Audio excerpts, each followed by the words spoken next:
வாழ்க வையகம், வாழ்க வையகம், வாழ்க வளமுடன். அருளாசன் அருள் தந்தை வேதாத்ரி மகரிஷி அவர்களும் ஒட்டுமொத்த மகான்களும் இறைநிலையும் என்னுள் சூக்குமமாக எழுந்தருளி இன்றைய நாள்காட்டி வரிகளுக்கான கவிவரிகளையும் அதற்கான விளக்கத்தையும் சிறப்பிக்க வேண்டுமாய் சங்கல்பம் மேற்கொள்கிறேன். அனைவரையும் பணிவோடு முதற்கண் வணங்கி ஆரம்பிக்கலாம் என்றிருக்கிறேன். அனைவருக்கும் இனிய காலை வணக்கம். வாழ்க வளமுடன். சாமிஜியினுடைய இன்றைய நாள்காட்டி வரிகள். எல்லையில்லா இறைநிலையைப் போல எல்லையில்லாத தெய்வத்தன்மை வாய்ந்தது பொறுமை என்று சுவாமிஜி நமக்கு இந்த நாள்காட்டி வரிகள் கொடுத்திருக்காங்க. இதற்கான கவிதை வரிகள். ஒருவனே தெய்வமல்லால் வேறே இல்லை, உயிரெல்லாம் ஒன்றாமே உற்று பார்த்தால் கருவிடத்தை விட்டு முதல் உலகமாச்சு கதிரவனால் அனைத்துலகம் விளங்க காணும். உருவான நட்சத்திரங்கள் 27 உள்ளபடி நடக்குமல்லால் வேறே இல்லை, பரிமளமே திருவள்ளிக்கேணிவாள் பார்த்தினிட சாரதியை பணிகுவாயே என்ற இந்த 8 வரி கவிதை ஒரு மகான் சாமிஜியினுடைய தந்தை வரதப்ப முதலியார்கிட்ட கொடுத்து வேதாத்திரிய இந்த பாடலை மனப்பாடம் செய்து கொள்ள சொல்லுங்க என்று சொல்லிட்டு போயிடுறாங்க. சாமிஜியினுடைய தந்தை அந்த பாடலை சாமிஜிகிட்ட கொடுத்து இதை மனப்பாடம் செய்துக்கு அப்படின்னு சொல்லியாங்க. சாமிஜி மனப்பாடம் செய்யறாங்க. அதை தொடர்ந்து மார்கழி மாதம் பஜனை பாடல்கள்ல சுவாமிஜி இந்த பாடலை பாடிக்கொண்டு வருவாங்க. சிறு பிராயத்துல குடுவஞ்சேரியில வீட்டுக்கு அருகாமையில் உள்ள விநாயகர் கோயில்ல, அந்த பிள்ளையார் கோயில தினந்தோறும் அதை சுத்தப்படுத்தி அதற்கு தேவையான எல்லாத்தையும் செய்து கொண்டு சாமிஜி வந்தாங்க. அப்ப இந்த பாடல்ல முதல் 2 வரி, ஒருவனே தெய்வமல்லால் வேறே இல்லை, உயிரெல்லாம் ஒன்றாமே உற்று பார்த்தால் என்ற அந்த 2 வரிக்கு விளக்கத்தை தேடி சாமிஜி பொறுமையா தொடர்ந்து ஒரு 9 ஆண்டுகள் இதற்கான பெருமுயற்சி எடுத்தாங்க.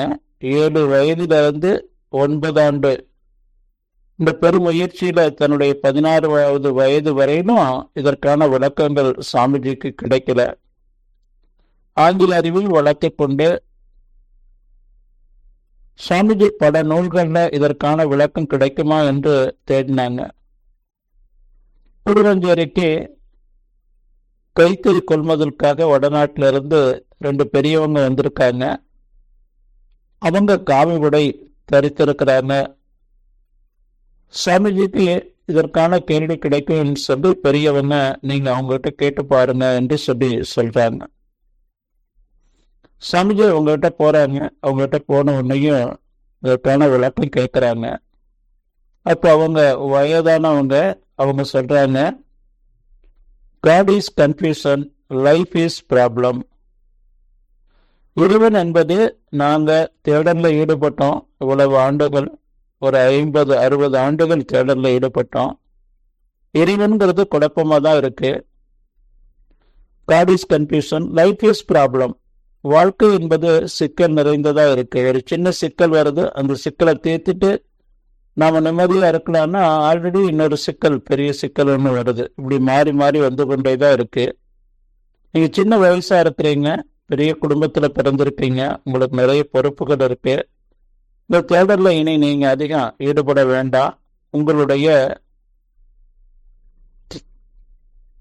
கடமையை சிறப்பாக செய்யுங்க என்று சொல்லி சாமிஜிக்கு புத்திமதி சொல்ல ஆரம்பிச்சாங்க. எல்லா பெரியவங்களும் சொல்ற மாதிரி. சாமிஜி அதன் பிறகு தியானம் கற்றுக்கொண்டாங்க.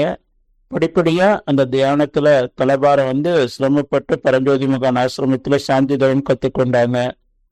சாமி தொடர்ந்து இந்த தியான நிலையிலேயே பொறுமையா இருந்து அதற்கான விளக்கத்தை தேட ஆரம்பிச்சாங்க. சாமிஜி அந்த தியான நிலையில இறைநிலை இணைப்பு கிடைச்சது. அந்த இறைநிலை இணைப்புல இருந்து அவங்க வாழ பழகினாங்க. அப்ப நடுத்தர வயது இருக்கும்போது சாமிஜிக்கு அந்த சூக்குமத்துல வெள்ளார் சூக்குமம் சாமிஜியினுடைய ஒரு இணையுது. அப்ப இணைந்ததற்கு பிறகு சாமிஜிக்கு இன்ட்யூஷனாக இந்த தியான முறைகளை உடலுக்கு, உயிருக்கு, மனதுக்கு, அறிவுக்கான இந்த பயிற்சிகளை சிறப்பாக எளிமைப்படுத்தி கொடுக்கணுங்கிற அந்த ஒரு இன்ட்யூஷன் சாமிஜிக்கு தோன்றியது. சாமிஜி இன்றைக்கு நமக்கு மனோடக்களை கொடுத்திருக்கிறாங்க. மிக எளிமையாக இந்த தியானத்தை ஒன்று எடுத்துக்கோங்க. 10-16 ஆண்டுகள் காடுகளில் சென்று கடுந்தவம் செய்து பெறக்கூடிய அந்த ஒரு தியானத்தை மிக எளிமையாக 14 நிமிடங்கள்ல நாம அந்த தீட்சை பெற்று அந்த முழு பலனை பெற்ற அளவுக்கு ஆண்கள் மட்டுமல்ல பெண்களுக்கும் காடுகளில் சென்று பெண்களால கடுந்தவம் பண்ண முடியாது. எல்லாத்தையும் மிக எளிமைப்படுத்தி சாமிஜி கொடுத்திருக்காங்க.